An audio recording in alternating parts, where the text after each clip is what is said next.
আল্লাহ তাআলা জান্নাতকে অপরূপ সাজে সাজিয়েছেন। তাতে বসবাস করবে তার প্রিয় নেককার বান্দারা।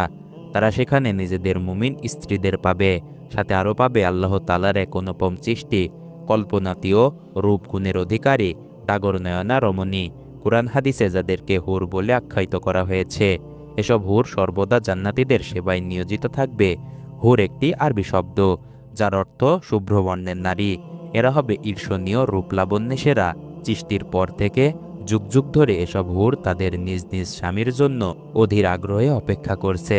তবে তারা শুধু জান্নাতেই তাদের প্রতীক্ষিত স্বামীর সাক্ষাৎ পাবে।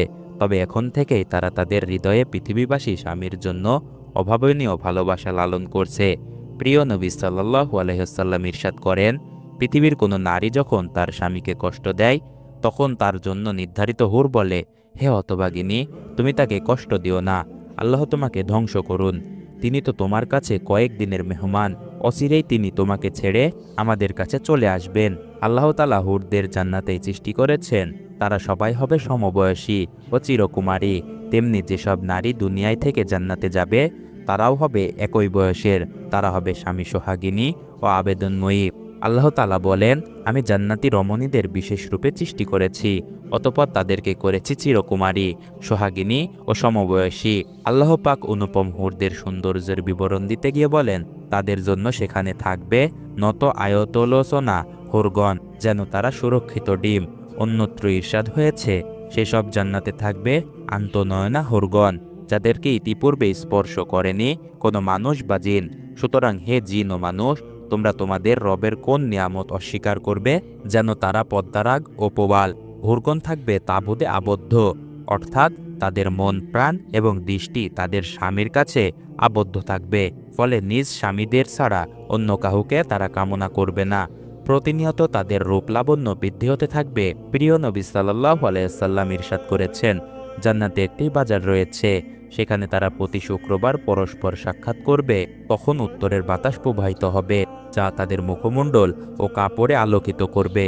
এতে তাদের সৌন্দর্য ও রূপলাবণ্য আরও বেড়ে যাবে। তখন তাদের স্ত্রীদের কাছে ফিরে আসবে। তখন তাদের স্ত্রী বলবে, আল্লাহর কসম, আমাদের থেকে পৃথক হওয়ার পর তোমাদের সৌন্দর্য বৃদ্ধি পেয়েছে।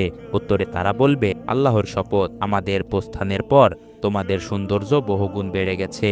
প্রিয় নবী সাল্লাল্লাহু আলাইহি ওয়াসাল্লাম আরও বলেন, জান্নাতি রমণীরা ৭০টি কাপড় পরিহিত থাকবে। সেগুলো ভেদ করে ও তাদের পায়ের গোড়ার মজ্জা দেখা যাবে।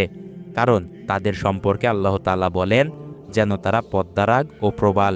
আর পদ্মারাগ এমন স্বচ্ছ পাথর, যার ভেতর কোনো সুতা প্রবেশ করালে তা বাইরে থেকে দেখা যায়। জান্নাতি হুরদের অনুষ্ঠান হবে। এতে তারা এমন সুমধুর কণ্ঠে গান গাইবে, যা কোনো সৃষ্টিজীব কখনো শোনেনি। রাসূল সাল্লাল্লাহু আলাইহি ওয়াসাল্লাম ইরশাদ করেন, জান্নাতে আন্তনয়না হুরদের সমবেত হওয়ার একটি জায়গা রয়েছে। তারা সেখানে এমন সুরেলা আওয়াজে গান গাইবে, যে আওয়াজ কোনো মাখলুক ইতিপূর্বে কখনো শুনেনি। তারা এই বলে গান গাইবে, আমরা তো চিরঙ্গিনী, আমাদের ধ্বংস নেই, আমরা তো আনন্দ উল্লাসের জন্যই, দুঃখ কষ্ট নেই আমাদের, আমরা চির সন্তুষ্ট, আমরা কখনো অসন্তুষ্ট হব না। তারা কতই না সৌভাগ্যবান, যাদের জন্য আমরা এবং আমাদের জন্য যারা